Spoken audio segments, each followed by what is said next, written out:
कि इन सारे लोगों का कहना है कि ये टैक्स नहीं भरते। ये बात कितनी सही है, कितनी गलत है? बिल्कुल गलत। इस वीडियो में सारे लोगों ने टैक्स भरा है। कैसे? आमिर, आप मुझे एक बात बताइए, आपके पास मोबाइल फोन तो होगा? जी। खरीदा था खुद?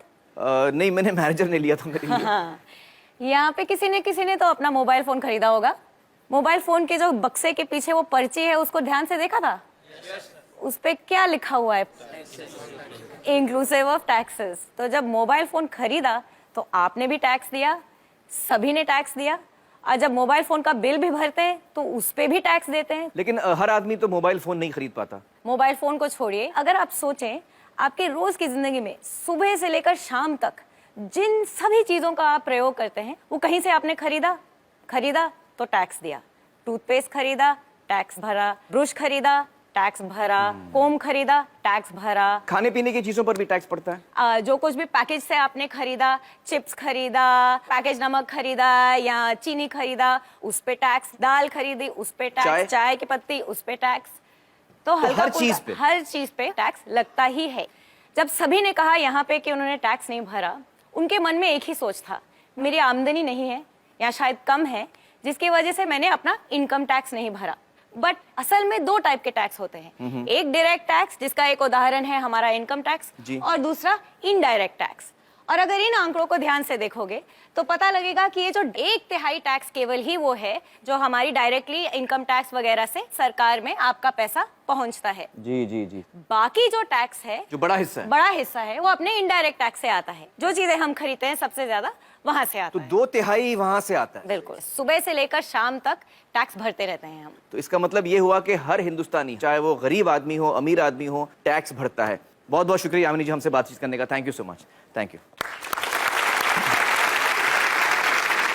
तो दोस्तों, अब मैं दोबारा आपसे पूछना चाहता हूं कि जब देश में कोई घोटाला होता है और कोई भ्रष्ट नेता या भ्रष्ट अधिकारी सरकार का पैसा लूटता है, तो वो असल में किसका पैसा होता है? हम सब का पैसा जाता है, हम सब का जाता है। बिल्कुल सही। मुझे अक्सर ताज्जुब होता है दोस्तों कि जब भी कोई घोटाले की खबर आती है तो मैं देखता हूं कि लोग बड़ा मजा लेकर उसकी बातें करते हैं, हंसते भी हैं कि यार वो 10,000 करोड़ उड़ा के ले गया, कोई 20,000 करोड़ उड़ा के ले गया।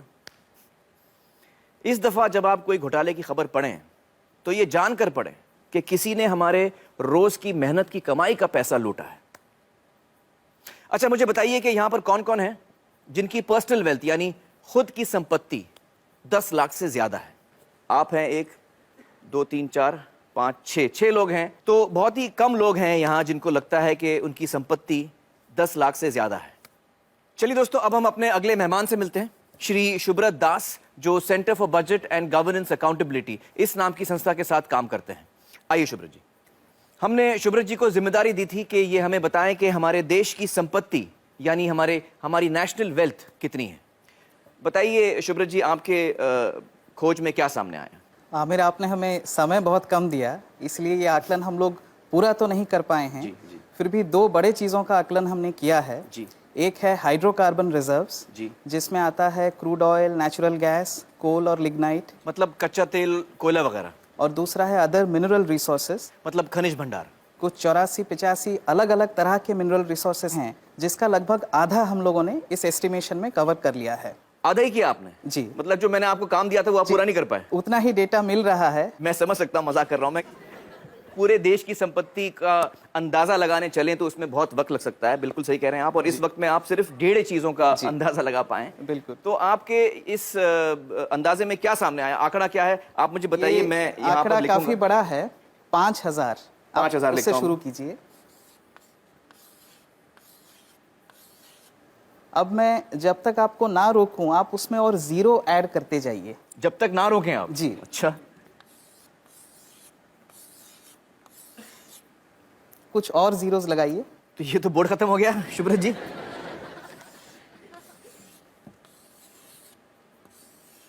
और लगाइए। और लगाओ जी, थोड़ा और, एक और है? एक और। आप सच कह रहे हैं? जी, बस एक और। एक और? जी, एक और लगा दीजिए बस। तो ये कितना बड़ा आंकड़ा है मुझे बताइए आप। ये है 5,000 लाख करोड़ रुपए। 5,000 लाख? 5,000 लाख करोड़ रुपए। रुपए, 5,000 लाख करोड़ रुपए। मुझे अभी तक समझ में नहीं आ रही है कितना बड़ा फिगर है। अच्छा, हमें बताइए कि हमारे देश की जो आबादी है वो करीबन 120 करोड़ की है, तो अगर हम इस आंकड़े को 120 करोड़ लोगों में बांटें तो उसका मूल्य कितना होता है? 40 लाख रुपए। 40 लाख। तो इस वक्त हम आराम से कह सकते हैं कि हम सब 40 लाख के मालिक हैं अपनी अपनी जगह पर, जब हमने सिर्फ 1.5 चीजों का अंदाजा लगाया। चलिए, बहुत बहुत शुक्रिया शुभ्रत जी हमसे बातचीत करने का। Thank you so much. दोस्तों, शुभ्रत जी की पूरी रिपोर्ट आपको हमारी वेबसाइट पर पढ़ने के लिए मिलेगी। तो अब आप समझ रहे हैं कि आपकी, हम सब की संपत्ति कम से कम 40 लाख है, और 40 लाख तो सिर्फ 2 बल्कि 1.5 चीजों के अंदाजे पे है। अगर हम देश भर की संपत्ति का अंदाजा लगाएं, जिसमें करोड़ों एकड़ जमीन है सरकार के हाथ में, पब्लिक सेक्टर की जो कंपनीज हैं, स्पेक्ट्रम है, और भी बहुत सारी चीजें हैं, इन सब का अगर हम अंदाजा लगाएं तो मैं इकोनॉमिस्ट तो नहीं हूं, लेकिन हो सकता है कि हम सब इस देश में करोड़पति हों। बच्चा, बूढ़ा, हर इंसान, हम सब करोड़पति हैं। दोस्तों, अब हमें समझ में आ गया कि हमारा देश गरीब तो नहीं है, लेकिन फिर भी जनता इतनी बदहाली में क्यों है? आइए इसका जवाब ढूंढने की कोशिश करते हैं।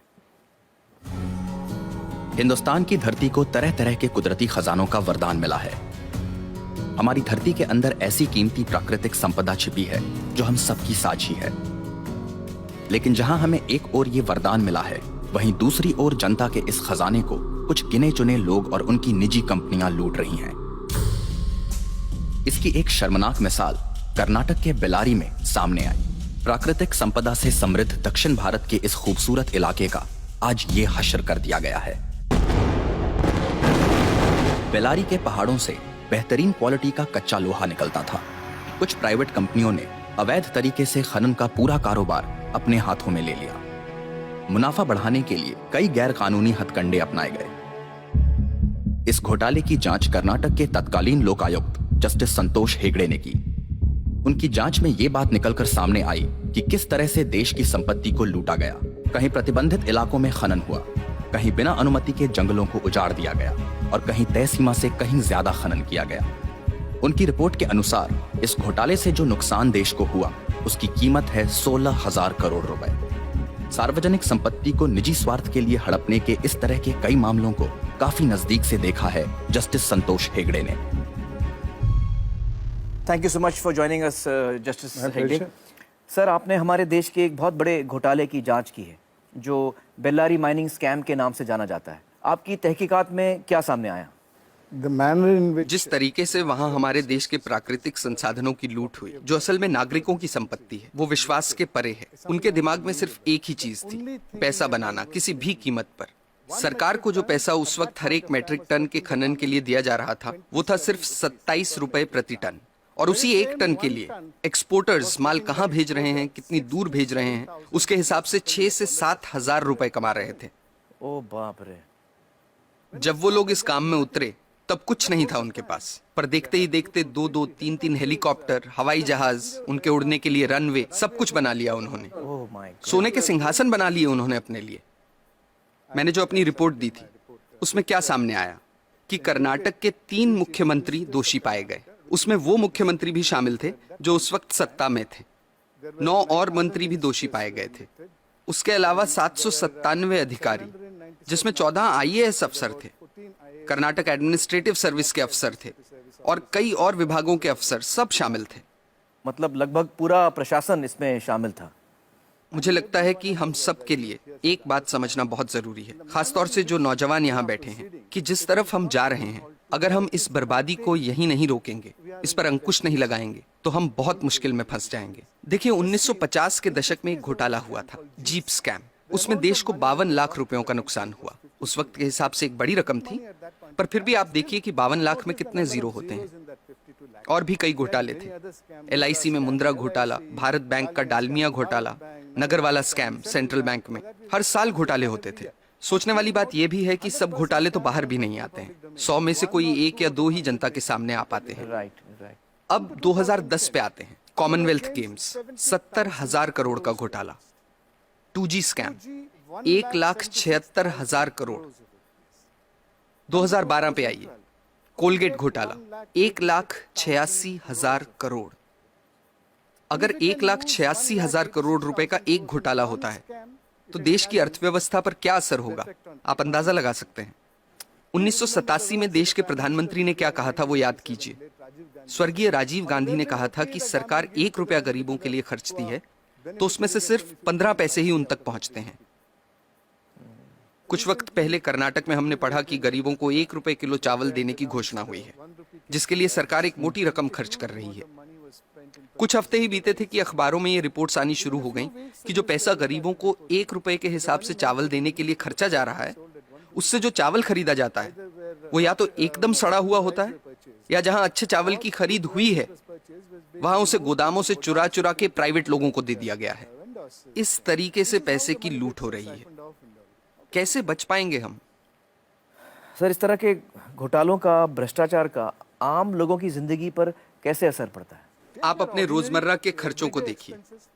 पिछले साल के मुकाबले इस साल कितनी महंगाई है, क्योंकि जो पैसा देश के विकास के लिए रखा गया है, जिसे देश की प्रगति के लिए इस्तेमाल में लाना चाहिए, वो पैसा 85% चुरा लिया जाता है। देश के प्रधानमंत्री ने कहा था, मैं नहीं कह रहा, मेरे अंदाजे से तो अगर 1988 में 1 रुपए में 15 पैसे ही सही जगह पर पहुंचते थे तो आज 5 रुपयों में से 15 पैसे पहुंचेंगे।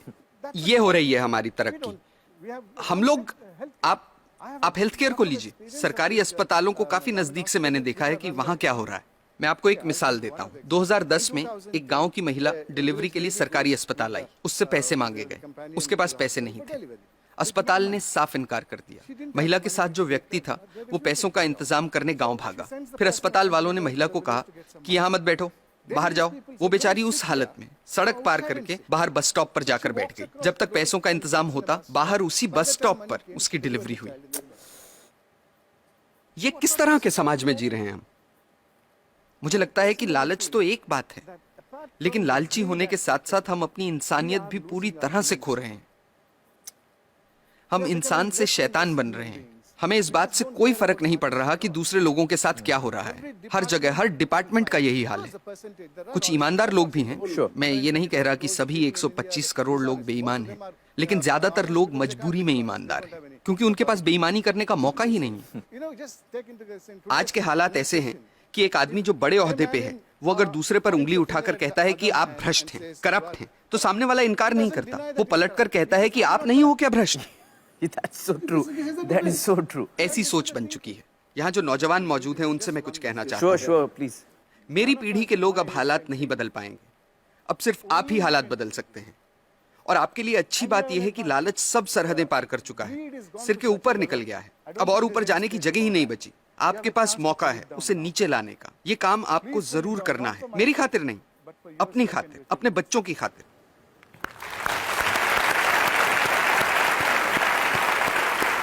सर, हमें सख्त ज़रूरत है आप जैसे लोगों की जो हमारे लोकतंत्र को बचा के रख सकें। बहुत बहुत शुक्रिया हमारे साथ बातचीत करने का। Thank you so much sir. दोस्तों, सोचने की बात है कि जिनके हाथों में हम अपनी संपत्ति की चाबी दे रहे हैं, वो हमारी संपत्ति को कैसे लूट रहे हैं।